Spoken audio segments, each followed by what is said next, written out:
మార్గశిర మాసం ముక్తికి మార్గం. మార్గశిర మాసం అనగా చాంద్రమాన సంప్రదాయాన్ని అనుసరించి మృగశిర నక్షత్రంలో కలిసిన పౌర్ణమి నాడు చంద్రుడు ఉదయించే నెలను మార్గశిర మాసం అంటారు. ఈ నెల విష్ణుదేవుని రూపం. ఈ మాసం ప్రకృతి కాంతకు సీమంతం లాంటిది. తుషార బిందువుల హేమంతం శ్రీ మహావిష్ణువుకు అత్యంత ఇష్టమైన మాసం. భగవద్గీతలోని విభూతి యోగంలో మాసానాం మార్గశీర్షం, మాసాల్లో తాను మార్గశిర మాసాన్నని అన్నాడు శ్రీకృష్ణ పరమాత్మ. ఈ నెలలో సూర్యోదయం కంటే ముందు చన్నీటితో తలస్నానం చేసిన వారికి చలిబాధ ఉండదు. బ్రాహ్మీ ముహూర్తంలో నీటిలో అగ్ని సూర్యుడు కలిసి ఉంటారని శాస్త్రం సూచిస్తుంది. అందువలన బ్రాహ్మీ ముహూర్తంలో స్నానం చేయడం ఎంతో ఆరోగ్యప్రదం. సంధ్యావందన జప ధ్యానాదులను నిర్వహించడం వల్ల సూర్యశక్తి అగ్ని తేజము కూడా మన మనస్సును బుద్ధిని వికసింపచేస్తాయి. అందుకే మార్గశిర మాసంలో ధనుర్మాసం మొదలైన నాటి నుంచి విధిగా తెల్లవారుజాముననే నిద్రలేచి స్నానం చేయడం ఆచారంగా వస్తుంది.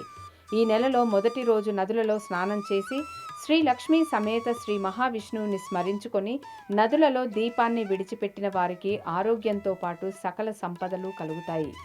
ఈ మాసమంతా శ్రీ విష్ణువును తులసీ దళంతో పూజించడం పుణ్యప్రదం. ద్వాదశి నాడు పంచామృతాలతో అభిషేకం చేయాలి.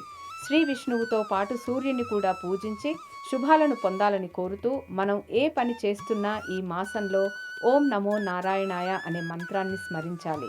ప్రతిరోజు బ్రాహ్మీ ముహూర్తంలో తులసి వృక్ష సన్నిధిలోని తులసి ఆకులను తీసుకొని ఓం నమో నారాయణాయ అనే మంత్రాన్ని పఠిస్తూ శరీరానికి పూసుకొని స్నానం ఆచరించాలి.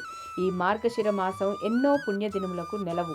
మార్గశిర శుద్ధ షష్ఠి, స్కంద షష్ఠి, శివకుమారుడైన కుమారస్వామి ఈ రోజున తారకాసురుణ్ణి సంహరించాడని, ఈ తిథి అతనికి ప్రియమైనదని శాస్త్రాలు తెలుపుతున్నాయి. తెలుగువారు దీన్ని సుబ్రహ్మణ్య షష్ఠి అని అంటారు. మార్గశిర శుద్ధ ఏకాదశి వైకుంఠ ఏకాదశి, దీనినే మోక్ష ఏకాదశి అని కూడా అంటారు. ఆ రోజున విష్ణువు ఆలయాలలో ఉత్తర ద్వారం నుంచి వెళ్లి దర్శనం చేసుకుంటే మోక్షం తథ్యమని భక్తుల విశ్వాసం. తిరుపతి, శ్రీరంగం వంటి వైష్ణవ క్షేత్రాల్లో ఆ రోజు గొప్ప ఉత్సవం. వైకుంఠ ద్వారం సూర్యుని ఉత్తరాయణ ప్రవేశ చిహ్నంగా భావిస్తారు. మోక్షద ఏకాదశి, గీతా జయంతి సమస్త మానవాళికి ధర్మనిధి. భారతీయ ఆధ్యాత్మిక జగత్తులో శిఖరాయమానం అయిన భగవద్గీతను కృష్ణ భగవానుడు ప్రబోధించిన రోజు.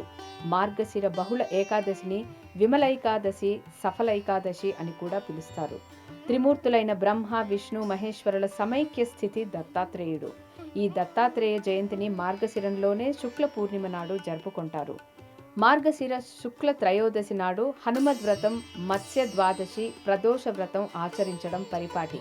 ఈ మాసంలోనే అనంత తృతీయ, నాగపంచమి, సుబ్రహ్మణ్య షష్ఠి, పరశురామ జయంతి, సంకటహర చతుర్థి, ఫల సప్తమి, కాలభైరవాష్టమి, రూపనవమి, సఫల ఏకాదశి, కృష్ణ ద్వాదశి, యమదర్శన త్రయోదశి, ప్రదోష వ్రతం, శ్రీ మహావిష్ణువు సూర్యుని రూపంలో ధనుస్సు రాశిలో ప్రవేశించే పుణ్యవేళ.